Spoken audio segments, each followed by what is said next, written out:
बिस्मिल्लाहिर्रहमानिर्रहीम बोलते कालम के साथ मैं आमिर रज़ा खान और ईरान अमेरिका जंग जो है फ़िलहाल ऐसे है कि वो बंद कर दी गई है। डोनाल्ड ट्रंप की तरफ से कहा गया कि जंग जो है उसको वक्फ़ा दिया गया है और फिर सेनेटर्स की तरफ से बयान आना शुरू हो गया कि वो अमन को एक मौका देना चाहते। अगर अमन को मौका देना चाहते तो फिर इनको जो है फरवरी में ही नहीं आना चाहिए था।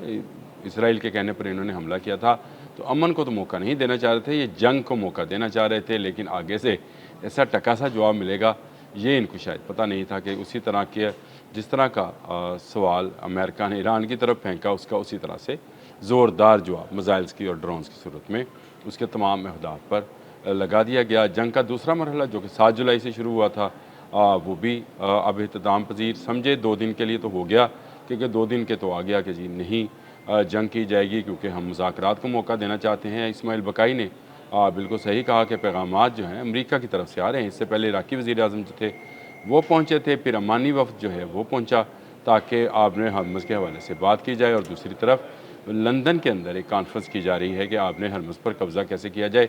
तो ये जंगबंदी नहीं है, शायद अगली जंग की तैयारी है। जी हाँ, ये लग ऐसे रहा है कि जिस तरह से 40 रोज़ा जंग के बाद जो कि फरवरी में शुरू हुई थी 28 फरवरी से और उसके बाद से 40 दिन तक मुसलसल जारी रही थी। जंग को अमन के नाम पर जो वक़फ़ा दिया गया था उसके बाद से दोबारा जंग जो है 7 जुलाई को शुरू की गई। 15-16 रोज़ के बाद ये कहा गया कि जंग जो है इसको मौका एक अमन को एक मौका और देना चाहिए और मुज़ाकरात जो होने चाहिए। इराक़ी वज़ीर-ए-आज़म पहले पहुँचे, फिर अमानी वफ़द पहुँच गया ईरान ताकि मुज़ाकरात किए जाएँ। और डोनाल्ड ट्रंप एक ही रट लगा रहे थे कि ईरानी मेरे पास आ रहे हैं और आकर कह रहे हैं कि आए अमन की बात करते हैं। लेकिन लग ये रहा है कि ये अमन की जो बातें हैं ये चाइना के थ्रेट के बाद हैं। यानी चाइना ने जो एक थ्रेट दिया अब्बास अरागची के ज़रिए, यानी अब्बास अरागची को की मुलाकात जो है चाइनीज़ वज़ीर ख़ारजा से, और उसमें उन्होंने कहा कि ईरान की सॉवरेनिटी के लिए हम उसके साथ हैं, यानी उसकी खुद मुख्तारी के लिए उसके साथ हैं। उसके बाद अमेरिका को 2 कदम पीछे हटना पड़ा। लेकिन इसकी एक बड़ी वजह और भी थी और वो ये है कि अमेरिका के अंदर भी स्टॉक मार्केट जो है वो बिल्कुल गिरावट का शिकार थी और उसके अपनी सियासत जो है डोनाल्ड ट्रंप की पार्टी की रिपब्लिकन्स की जो सियासत है वो भी डामाडोल थी। जेडी वैंस ये बयान दे चुके हैं कि ये इसराइल ने वार शुरू की थी और ये भी बयान दे चुके हैं कि मैं ईरान वॉर के हक़ में नहीं था, यानी इनके नायब सदर ही इस जंग में इनके साथ नहीं थे। लेकिन फिर उसके बाद एक ऐसा बयान सामने आया है जो कि CNN ने रिपोर्ट किया और CNN ने अपने ज़राए से ये बताया कि जॉन केन जो कि इस वक्त के आप समझे कि आर्मी चीफ़ हैं, उन्होंने ये बयान दिया कि हमारे पास स्टॉक कम है। जी हाँ, ये वो बात है जो कि मैं बहुत अरसे से पहले कह रहा था, तस्लीम ये अब करते हैं। इस असल मसला ये है कि सेंटकॉम को या अमेरिकन आर्मी को कोई भी चीज़ तस्लीम करते हुए बड़ा वक्त लगता है क्योंकि उनको अपनी आवाम को ज़हनी तौर पर तैयार करना होता है। असले की या स्टॉक की कमी जो है अब वो सामने आ रही है। इससे पहले भी 40 रोज़ा जंग के बाद भी आपको याद है इनके पास इंटरसेप्टर्स की कमी हो गई थी और इस इंटरसेप्टर्स की कमी की वजह से इन्होंने साउथ कोरिया से इंटरसेप्टर्स मांगे। यूक्रेन जो कि जंग में है उससे भी कहा कि हमें भी नेटो के ज़रिए जो तुम्हें मिले थे पेट्रियट वो वापस कर दें, लेकिन नहीं हुआ। चलें, इन्होंने किसी तरीके से मैनेज किया। जब कुछ मिसाइल्स मैनेज हुए तो उसके बाद इन्होंने नए हमले का आगाज़ कर दिया जिसका ईरान ने फिर जवाब दिया और फिर इनके इंटरसेप्टर्स और इनके मिसाइल जो हैं वो कमी का शिकार हो गए। और अमेरिका जैसे बड़ी ताकत जो कि पूरी दुनिया में अपने पंजे, कहीं वेनेजुएला, कहीं नॉर्दर्न चाइनीज़ सी, कहीं जो है ये बहरा हिंद और बहिरा अरब और ये खलीज फ़ारस, यहाँ पर उसने अपने पंजे गाड़ रखे हैं।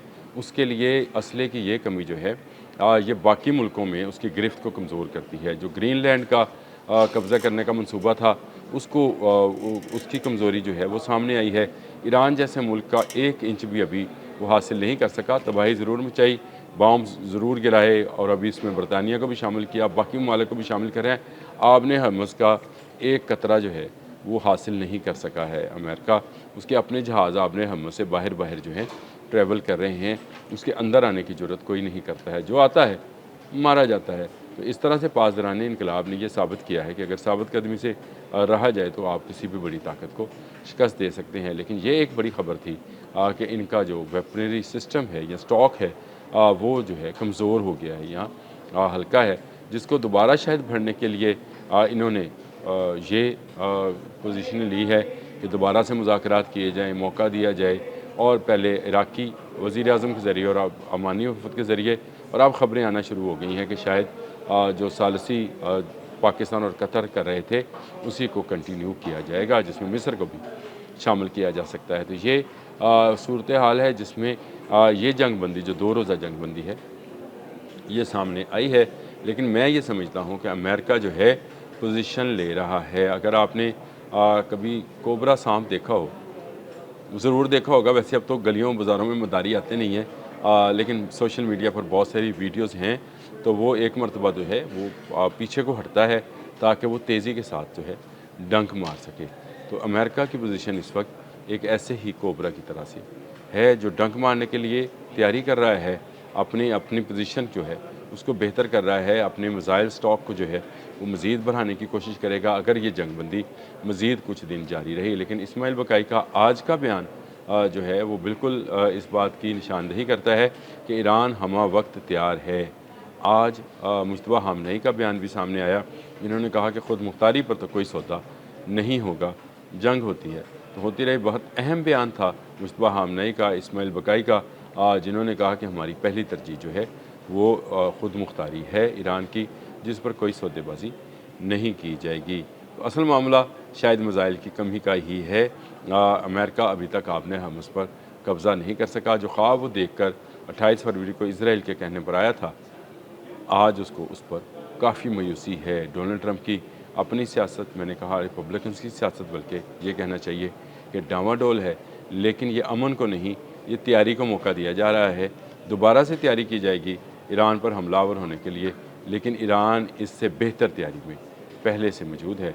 अभी जो यूक्रेन ने कैस्पियन सी के अंदर जो ईरानी जहाज़ को निशाना बनाया है, उसके मतलब दावा किया जा रहा है कि ये रशियन वेपन लेकर जो है ईरान जा रहा था, यानी ऐसा सामान, साजो सामान जो कि मिसाइल्स में इस्तेमाल हो सकता था, वो लेकर जा रहा था। इसलिए मैंने उस पर ज़ेलेंस्की के बकौल हमला किया है और ये हमला जो है इससे इसकी तरसील जो है असले की वो रुकेगी। तो इसका मतलब है कि कोई ना कोई तो रास्ता मौजूद है जिससे जो है पहुंचा जा सकता है, पहुंचाया जा सकता है असला। और ये भी इल्ज़ाम लगाया गया कि सैटेलाइट के ज़रिए जो है गाइडेंस फराहम की जा रही थी ईरान को। ज़ेलेंस्की ने खैर अब कहा, मैं तो बहुत दिनों से कह रहा था कि ईरान के पास सैटेलाइट नहीं है, उसके पास सैटेलाइट टारगेटिंग जो है वो रशिया की ही मदद से आ रही है। अभी चले यूक्रेन ने भी इस बात को खोल दिया तो आप तक ये बात पहुंच गई। लेकिन ये अमेरिका की अमन की कोशिश नहीं है, ये अमेरिका की अपने स्टॉक को बहाल करने की कोशिश है। वो इस जंगबंदी के दौरान अपना स्टॉक बहाल करना चाहता है और इस जंग के ज़रिए जो है ईरान पर कब्ज़ा करना चाहता है। ये ख्वाब उसका कभी पूरा नहीं होगा। अब तक के लिए इतना ही। अल्लाह हाफ़िज़।